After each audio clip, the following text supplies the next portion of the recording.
오늘 이제 민수기를 다룬 두 번째 시간입니다. 민수기는 단순히 약속의 땅으로 가는 이렇게 도정의 이야기를 하고 있는 책은 아닙니다.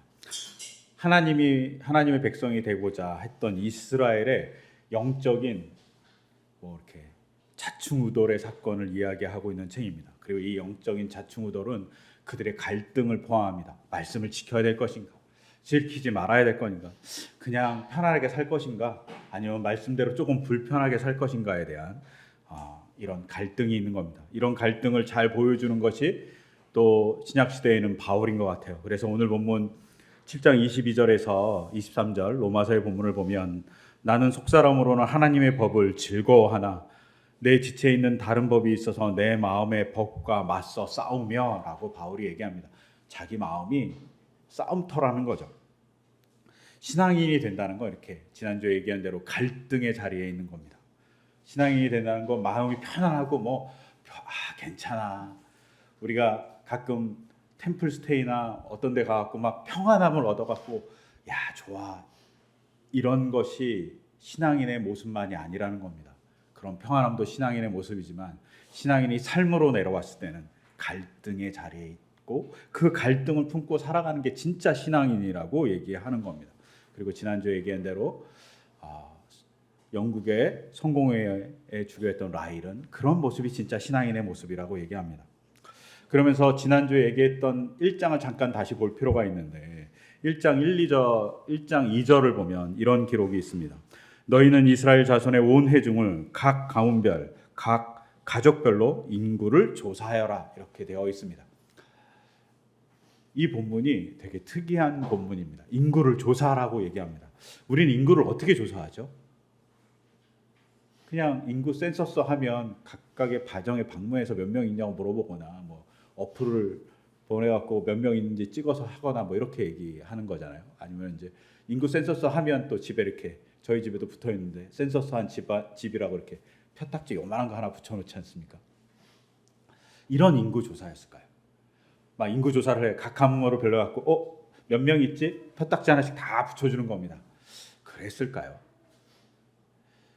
이 인구 조사를 한다는 말을 히브리어를 좀 거칠게 번역하면 이렇게 얘기할 수 있어요. 머리를 높이 들게 하라.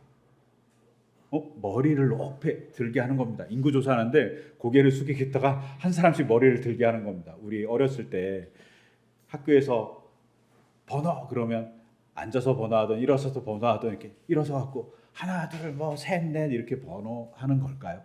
머리를 곧게 들고 이 머리를 높게 들다는 말은 일어서서 자기 번호를 외치다 이런 의미는 아닙니다. 이건 어떤 의미냐면 소집에 참여하다라는 의미예요. 누가 불렀습니다.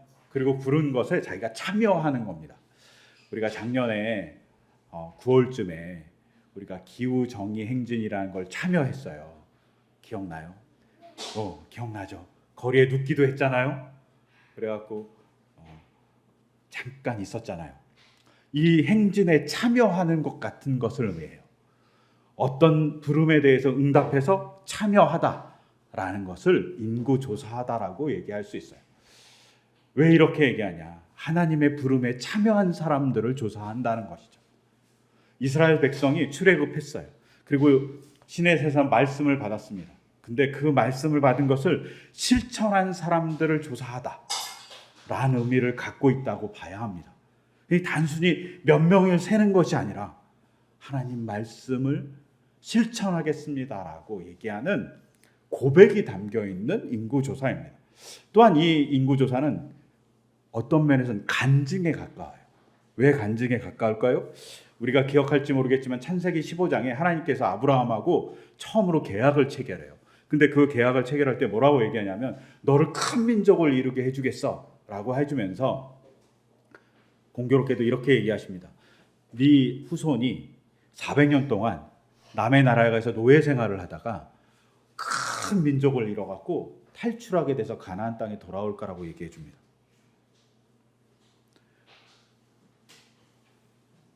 모세가 인구 조사한 시점이 아브라함으로부터 한 400년 지난 시점입니다.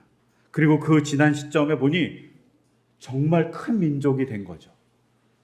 이집트로 내려갈 때는 70명밖에 되지 않았어요. 근데 400년 만에 60만 명이 된 거죠. 엄청난 수로 불어난 겁니다. 그러니 이 고백을 하고 있는 자리라고 볼 수 있습니다.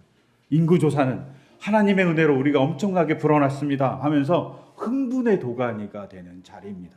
꼭 뭐 같냐? 우리가 육상 경기에서 기록 경기할 때 기록이 찍히잖아요.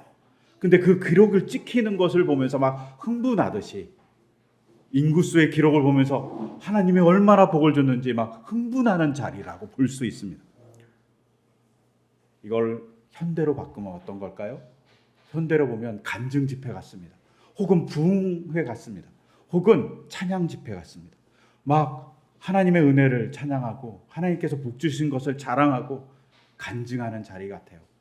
최근에 되게 유행하고 있는 되게 인기 있는 찬양 집회 중에 하나가 그런 거잖아요. 일반 성도가 나와서 간증하고 찬양하고 그러면서 기도회를 하는 게 대단히 유행 중에 하나입니다. 이런 일이 벌어진 겁니다. 엄청나게 흥분하고 있는 것이죠. 그런데 이스라엘 백성은 여기만 머물지 않습니다. 이렇게 흥분한 것에서 머무는 것이 아니라 2장에 가면 뭘 하냐? 인구 조사를 한 것을 기반으로 해서 진을 배치합니다. 진을 배치한다는 게 뭡니까? 하나님의 성막을 중심으로 해서 사람들이 자기 거주지를 만드는 겁니다. 근데 하나님의 성막을 중심으로 해서 거주지를 만든 것을 기록한 이 민수기 2장은 공교롭게도 1장을 반복하는 것 같아요. 1장을 반복해갖고 몇 명이 어디에 거주하고 몇 명이 어디에 거주하고 이렇게 기록하고 있어요. 이 기록은 뭘 하고 있는 것 같냐면 1장을 반복하고 있는 것 같고 1장을 반복하고 있는 이 모습은 꼭 종이를 낭비하고 있는 듯한 느낌입니다. 근데 왜 이렇게 종이를 낭비하는 것 같은 2장의 기록을 이스라엘 백성은 기록하고 있었을까요? 이건 중요한 의미를 하나 갖고 있습니다. 우리가 하나님의 은혜를 간증하는 것에 멈추지 않고 하나님의 말씀을 실천하는 자로서 살아가겠다는 고백이 담겨 있고 그렇게 실천하는 겁니다. 어떤 고백이냐? 어떤 실천이냐? 바로 하나님이 내 삶의 중심으로서 살겠다는 고백입니다. 하나님이 우리의 중심이에요. 하나님만 바라보고 하나님의 뜻을 바라보고 살겠어요? 라고 얘기하는 겁니다. 하나님이 우리의 중심이라고 얘기합니다. 그러면서 제가 설교를 준비하면서 갑자기 궁금한 거예요. 하나님의 중심에 대한 삶? 이렇게 해갖고 하나님 중심의 삶 이렇게 쳐놓고 인터넷 검색했더니 정말 많은 설교가 쭈루룩 나오는 거예요. 대부분 이렇게 대충 봤는데 대부분 하나님의 중심의 삶을 설명한 대부분의 이야기는 이런 거였어요. 하나님 말씀을 잘 읽으세요. 교회에 열심히 다니세요. 뭐 이런 거였던 것 같아요. 근데 정말 그런 걸까요?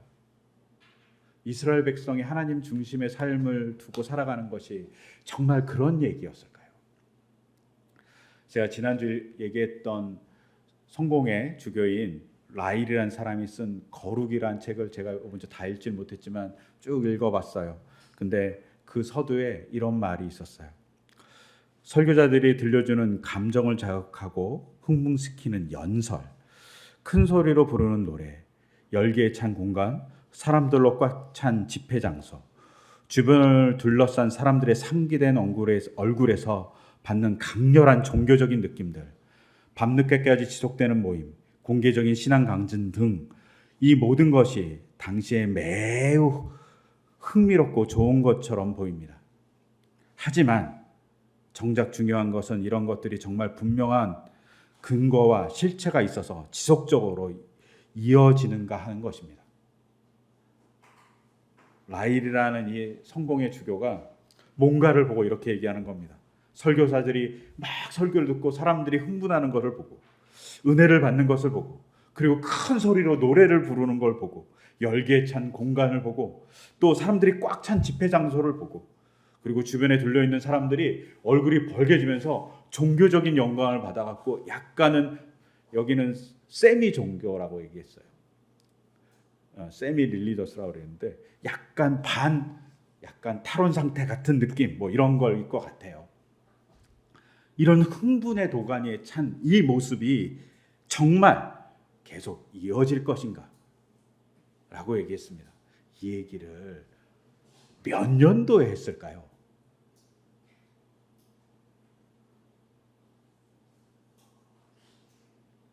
라이르한 주교가 이 모습을 이렇게 사람들이 흥분해서 찬양하고 뭐 집회를 하는 모습을 보면서 이런 게 좀 의구심이 든다라고 한 얘기를 몇 년도에 했을까요? 라이르한 주교가 거룩이란 책을 쓴 연도는 1877년입니다. 엄청나죠. 지금으로부터 한 150년 전이에요. 지금부터 150년 전에 라일이 영국과 미국에 일어나고 있는 부흥 집회를 보면서 이렇게 얘기한 겁니다. 정말 이것이 괜찮은 것인가? 교회 중심으로, 집회 중심으로 사는 것이 괜찮은 것인가? 라고 질문하면서 진짜 거룩한 성도의 삶은 무엇이냐? 라는 질문을 던지면서 책을 쓰신 거죠. 서두가 이렇게 깜짝 놀랐어요. 서두를 읽다가 우리의 모습인데? 근데 150년 전인 거예요. 그리고 이것을 잘 못했기 때문에 영국은, 미국은 힘들었다는 얘기를 간접적으로 느끼게 되는 겁니다. 라헬이 이 질문하면서 뭘 얘기하고 싶어 했냐면, 그러면 뭐가 중요하냐? 거룩한 사람의 진짜 삶이 중요하다고 얘기했습니다. 그 진짜 삶이 무엇이냐라는 것을 현대 신학자들이 얘기합니다. 하나님 중심주의라는 말이 있어요. 이거를 찾아보잖아요. 그러면 영어로 두 개가 나와요. 하나는 God centric이라는 말로 나오고, 하나는 theocentricism이라고 나와요. 둘 다 똑같은 거죠. theo도 하나님이고 god도 하나님이잖아요. theo는 약간 라틴어 계열의 하나님, 그 다음에 god은 영어 계열의 하나님이잖아요. 근데 둘의 용어를 다르게 씁니다. God centric이라는 말은 하나님 중심, 정말 교회 중심으로 살아라, 이런 얘기를 포함하고 있어요. 근데 theocentricism이라는 이 단어는 조금 다른 의미를 갖고 있어요. 이건 신학적 용어이고, 신학자들은 이렇게 얘기합니다. 현대 신학에서 하나님 중심주의는 인간을 청지기 직분과 환경, 윤리 또는 피조물의 보호와 연결합니다. 인간이 보호자로서 세상을 돌봐야 하며, 따라서 하나님이 원하시는 방식으로 세상을 돌봐야 하는 믿음을 하나님 중심주의, theocentricism이라고 얘기합니다. 라고 신학적으로 정의합니다. 즉 하나님 중심주의라는 이 theocentricism이라는 이 말은 하나님의 원하는 방식으로 살아가는 사람들을 의미한다고 볼 수 있습니다. 그러니까 하나님이 원하는 방식으로 살아야지 진짜 거룩하다라고 얘기하는 겁니다. 그러면 하나님이 원하는 방식으로 살아가는 게 뭘까요? 그것을 대표적으로 보여주는 게 선악과 사건이잖아요. 여러분, 뱀이 하와한테 이 과일이 먹음직하잖아 이렇게 얘기하면서 뭐같이 될 수 있다고 얘기합니까? 너도 하나님처럼 될 수 있어 라고 얘기합니다. 그게 뭘까요? 너 스스로 하나님처럼 결정하고 너 스스로 하나님처럼 되어서 너 마음대로 할 수 있어 라는 말이 됩니다. 우리가 하나님 중심주의라는 건 하나님이 원하시는 것이 무엇인지 고민하고 하나님의 뜻을 찾아가는 겁니다. 그런데 사탄이 뭐라고 얘기하냐면 너 스스로 너의 중심이 돼 라고 얘기하는 겁니다. 너 스스로 너의 중심이 돼서 네 마음대로 살아 라고 얘기하는 거죠.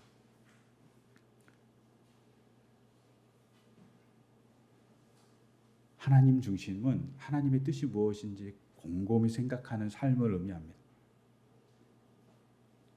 제가 있는 이제 센터가 작년에 감사를 받았어요. 근데 감사를 받았는데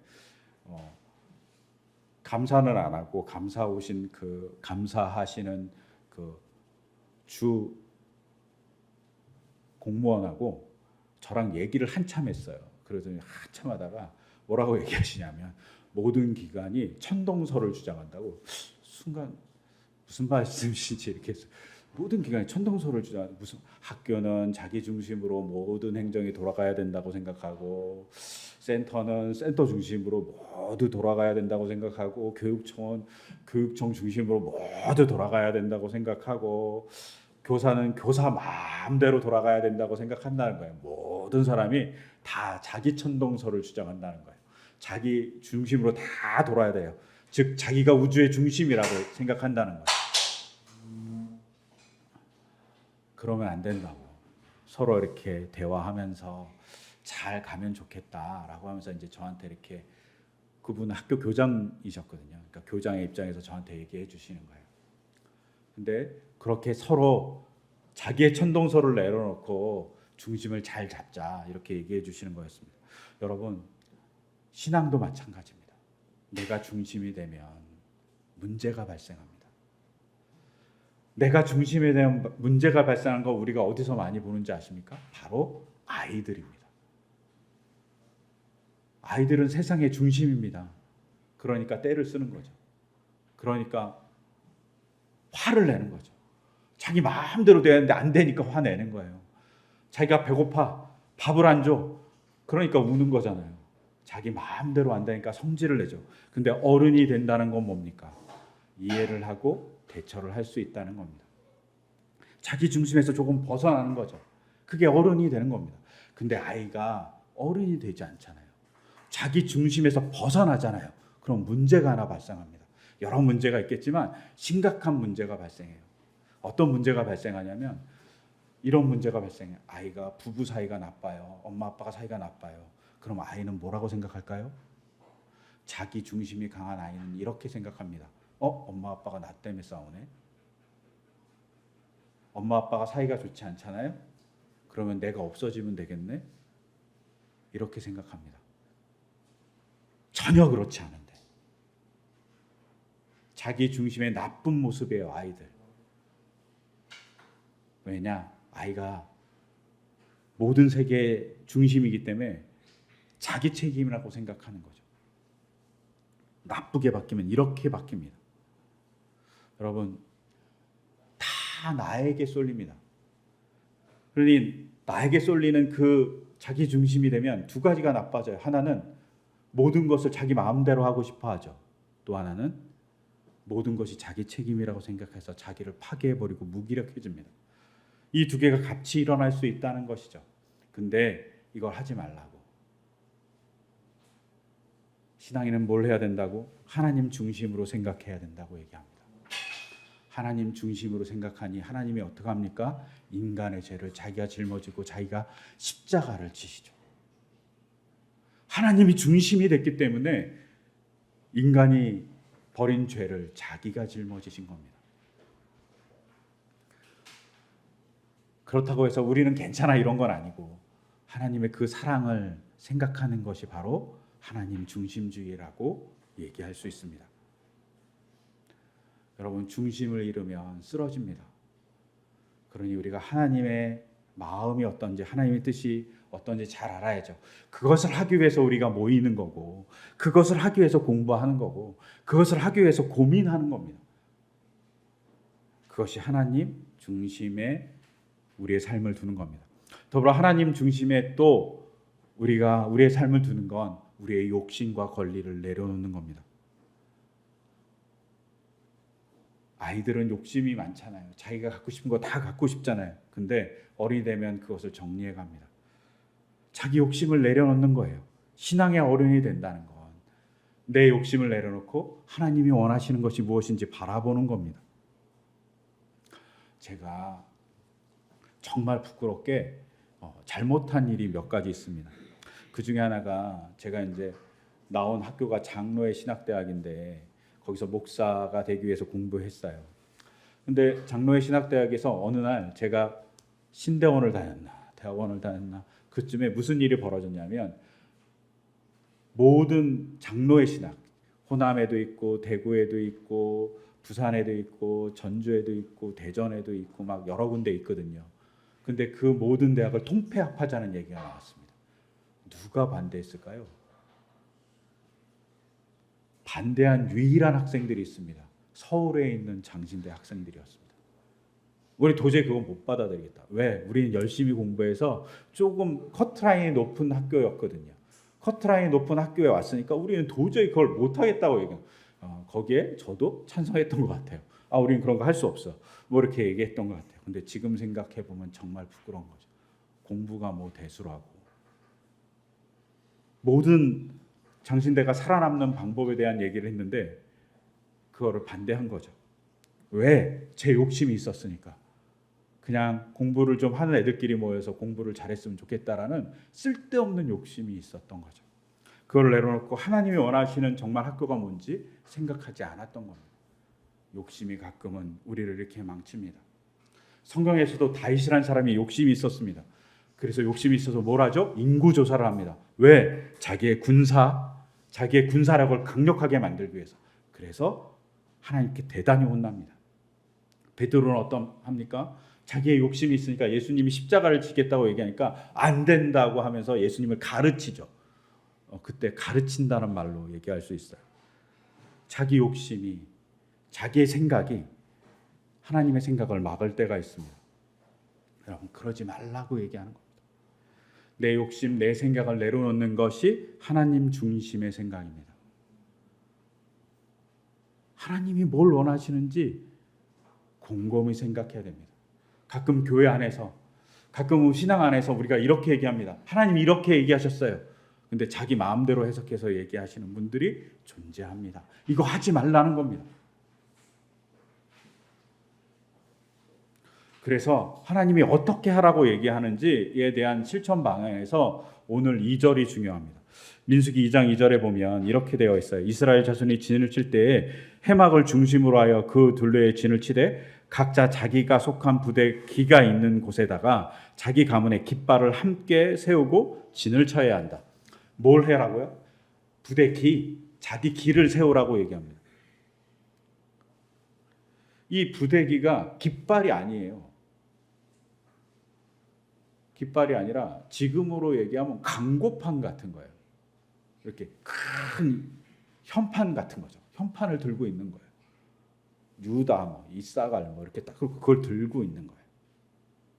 그리고 자기가 여기 있다고 얘기하는 겁니다. 우리가 저는 기독교인이에요. 기독교인으로 살 거예요. 이렇게 얘기하는 것이 아니라 각자의 이름을 얘기하는 것이죠. 근데 각자의 이름을 얘기할 때 그 각자의 이름이 하나님의 사람이라는 이름의 특징을 나타내게 살라고 얘기하는 겁니다. 제가 개인적으로 되게 존경하는 인물 중에 한 분이 남강 이승훈입니다. 남강 이승훈이라는 분이 그 3.1 운동의 33인 중에 들어갔던 사람이 거의 끝에 들어가셨을 거예요. 이분이 용산에 있는 지금의 오산학교를 설립하신 분입니다. 그런데 이분이 배운 게 좀 없으니까 뭘 하셨을까요? 설립자가.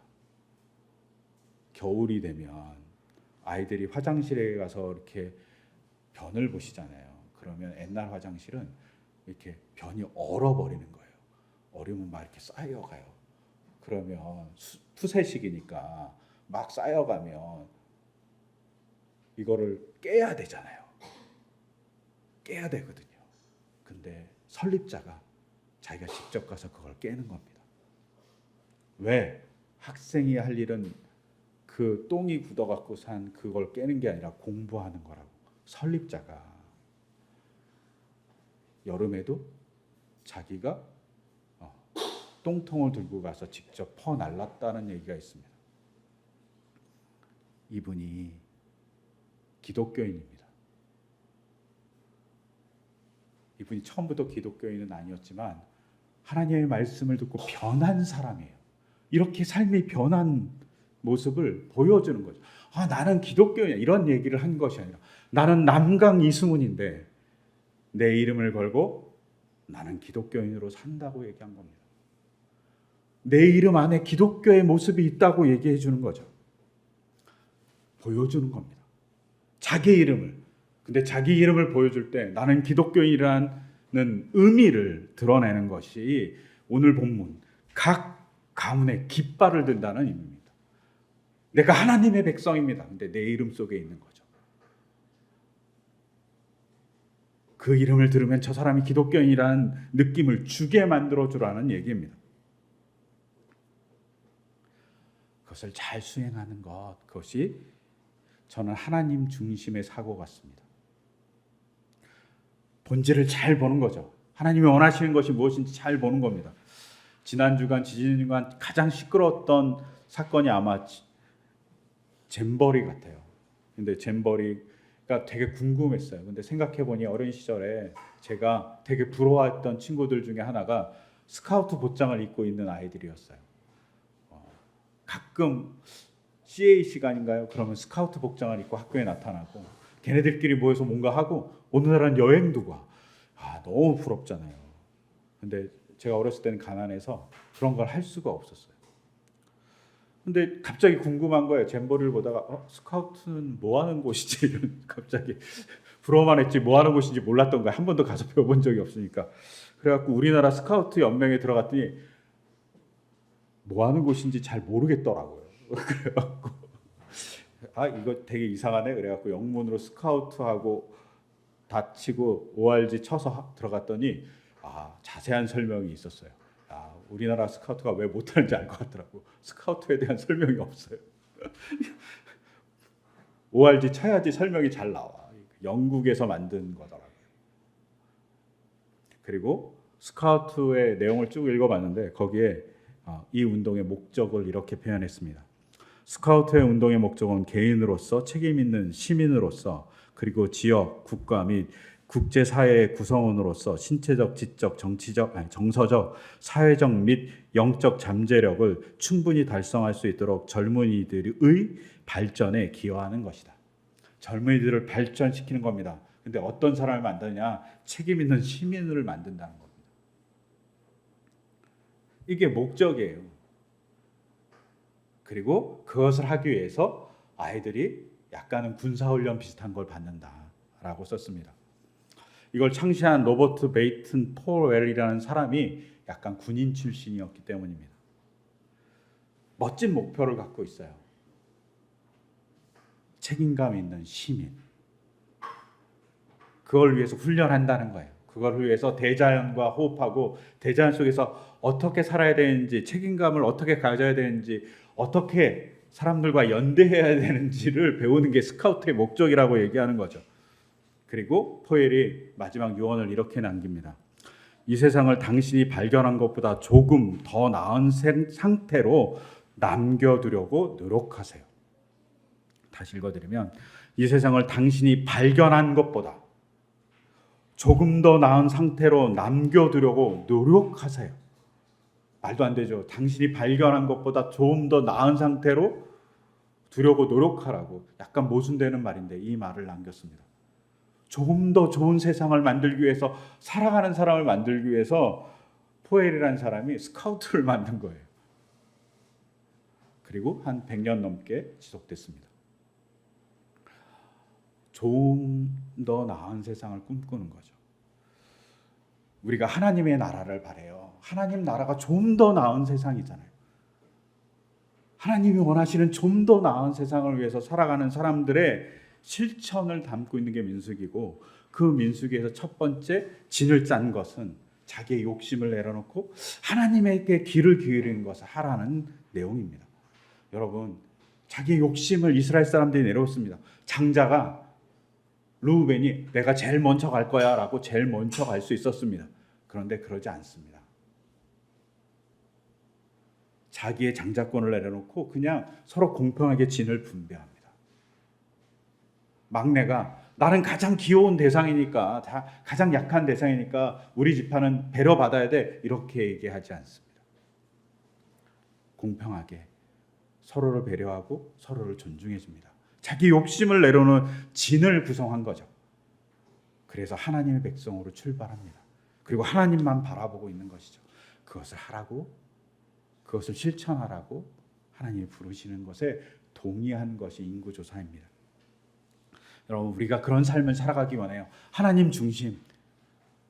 하나님이 원하시는지 뭔지, 하나님이 원하시는 게 뭔지 좀 곰곰하게 들여다보고, 그리고 그 하나님이 원하시는 것을 위해서 내 욕심과 권리를 좀 내려놓고 살아가는 것. 이것이 하나님 중심주의입니다. 이거를 영어로는 테오센트릭시즘이라고 얘기합니다.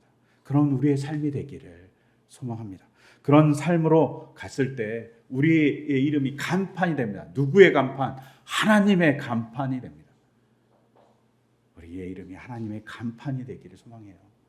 우리의 이름을 듣고 사람들이 하나님을 생각하는 사람들이 되기를 소망합니다. 그럼 우리가 될 수 있도록 이 시간 같이 기도하겠습니다. 제가 기도하겠습니다. 하나님, 우리의 이름이 하나님의 이름을 드러내는 이름이기를 소망합니다. 우리의 이름이 하나님의 간판이 되기를 소망합니다.